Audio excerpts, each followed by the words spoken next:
दोस्तों, कहानी में रोमांस अब धीरे धीरे बढ़ता ही जा रहा है, जो आपको बहुत ही मजा देने वाला है। इसलिए आपसे रिक्वेस्ट है कि कहानी के सभी भागों को अवश्य देखिए, तभी मजा आएगा। चलिए कहानी शुरू करते हैं। मैं करता है, पर जिम्मेदारियां भी हैं। घर से भागना आसान काम नहीं है। आशु, हम प्रोटेक्शन इस्तेमाल करते हैं। तुम सच में चाहती हो कि पहली बार में मैं? आशु, नहीं। कुछ सोचते हुए, मैं गोली ले लूंगी। ऐसा कुछ नहीं करना, मैंने थोड़ा डांटते हुए कहा। थोड़ा सब्र करो। आशु, सॉरी, पर आप वीडियो तो दिखा दो ना प्लीज। देखने से तो कुछ नहीं होगा। तुम बहुत जिद्दी हो। ये लो। ये कहते हुए मैंने उसे अपने फोन में रखी एक फिल्म लगा के दे दी और तभी दरवाजे पर दस्तक हुई। खाना आ चुका था तो मैंने खाना लिया और आशु के हाथ से फोन छीन लिया और कहा, पहले खाना, बाद में देखना। ये कहते हुए मैंने उसे पहली बार पिज्जा दिखाया और बताया कि ये है क्या। आशु को पिज्जा बहुत पसंद आया और हम दोनों ने खाना खाया और वापस पलंग पर बैठ गए, पर इस बार आशु ने अपना सर मेरी गोद में रखा था और वो वही फिल्म देखने लगी। अब मैंने उठ के खड़े होने की कोशिश की तो आशु ने वीडियो रोक दी और हंसते हुए कहा, अच्छा बाबा, अब तंग नहीं करूंगी। वो जानबूझकर मेरे साथ ऐसा कर रही थी। तू बदमाश हो गई है। ये कहते हुए मैंने उसके गाल पर हल्की सी थपकी लगाई। मैं वापस दीवार से पीठ लगा कर बैठ गया और उसने भी अपना सर अब मेरे सीने से टिका लिया और वीडियो देखने लगी। और फिर घड़ी देखी तो 5:15 बजे थे। कुछ देर और रुक जाते हैं ना? आशु ने मेरा हाथ पकड़ के मुझे उठने से रोकते हुए कहा, आने जाने में 1 घंटा लगेगा, फिर हॉस्टल में क्या बोलोगी? आशु का तो जैसे जाने का मन ही नहीं था। कल भी बंक मारूं, उसने खुश होते हुए कहा। दिमाग खराब है, यही सब करने के लिए यहाँ आई थी। फर्स्ट सेमेस्टर में फेल हो गई तो घर वाले फिर घर पर बिठा देंगे, समझी? कॉलेज पढ़ने के लिए होता है, समय बर्बाद करने के लिए नहीं। और आज के बाद कभी मुझे बिना बताए बंक मारा ना तो सोच लेना। मैंने आशु को थोड़ा झड़ते हुए कहा। डांट सुन के उसका सर झुक गया। पढ़ाई के मामले में कोई मस्ती नहीं, समझी? उसने हाँ में सर हिलाया और फिर मैंने उसकी ठुड्डी पकड़ के ऊंची की और उसके माथे को चूमा। तब जाके वो फिर से खुश हो गई और खुद को ठीक किए और मुंह हाथ धो के हम घर से निकले और मैंने आशु को हॉस्टल छोड़ा। आशु को मैं कभी भी कॉलेज के गेट से पिकअप नहीं करता था, बल्कि चौक पर बत्ती के पास मेरी बाइक हमेशा खड़ी होती थी और हॉस्टल भी मैं उसे कुछ दूरी पर छोड़ता था ताकि कोई भी हमें एक साथ न देखे। आशु बाइक से तो उतर गई, पर उसका हॉस्टल जाने का मन कतई नहीं था। इसलिए उसे खुश करने के लिए मैंने अपने बैकपैक से उसके लिए एक गिफ्ट निकाला और उसे दे दिया। गिफ्ट देखकर वो खुश हो गई। गिफ्ट में एक फोन था और एक सिम कार्ड भी। वो खुशी से उछलने लगी और अचानक से मेरे गले लग गई और थैंक यू कहते हुए उसकी जुबान नहीं थक रही थी। इसका पता किसी को भी नहीं चलना चाहिए, न कॉलेज में न हॉस्टल में। मैंने उसे थोड़ा सख्त लहजे में कहा और जवाब में उसने हाँ में सर हिलाया, पर उसके चेहरे की खुशी अब भी कायम थी। वो फिर हॉस्टल की तरफ भागती हुई घुस गई। मैंने भी बाइक घुमाई और ऑफिस आ गया और काम करने लगा।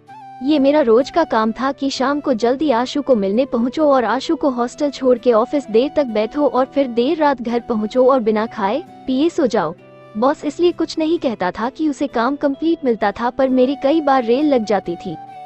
जो बदलाव अब मैं आशु में देख रहा था वो ये था कि वो अब उसका प्यार मेरे लिए अब कई गुना बढ़ चुका था। जब भी उसे टाइम मिलता तो वो कहीं छुप कर मुझे फोन करती, व्हाट्सएप पर मैसेज करती रहती। रोज सुबह सुबह उसका प्यार भरा मैसेज देखकर मैं उठता, तरह तरह के हेयर स्टाइल बनाकर उसका सेल्फी भेजना और मेरे पीछे पड़ जाना कि मैं उसे सेल्फी भेजूं।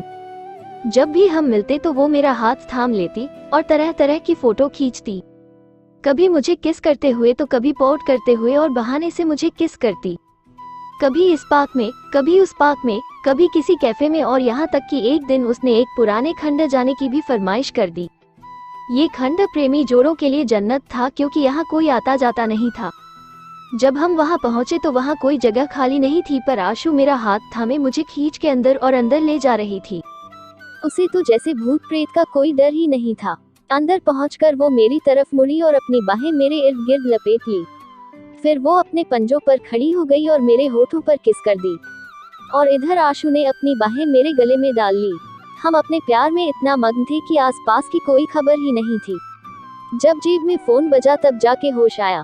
फोन आशु के हॉस्टल से था, जिसे देखते ही हम तुरंत बाहर आए और फटाफट हॉस्टल पहुंचे।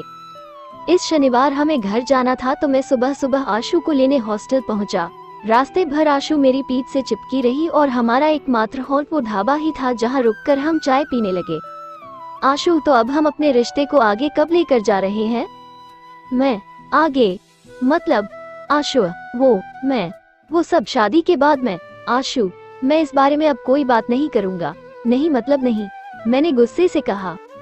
आशु, अच्छा ठीक है, पर आप आज रात को मेरे कमरे में तो आओगे? आज कितने दिनों बाद आज मौका मिला है। मैं, पागल हो गई हो क्या? किसी ने देख लिया तो क्या होगा, जानती हो ना? आशु, कोई नहीं देखेगा, आप सबके सोने के बाद आ जाना। मैं, नहीं आशु, मैं इंतजार करूंगी। इतना कहकर वो टेबल से उठ गई और बाइक के पास जाकर खड़ी हो गई। मैं बिल भर के बाहर आया और बिना उससे कुछ बोले बाइक स्टार्ट की और हम फिर से हवा से बातें करते हुए घर की ओर चल दिए।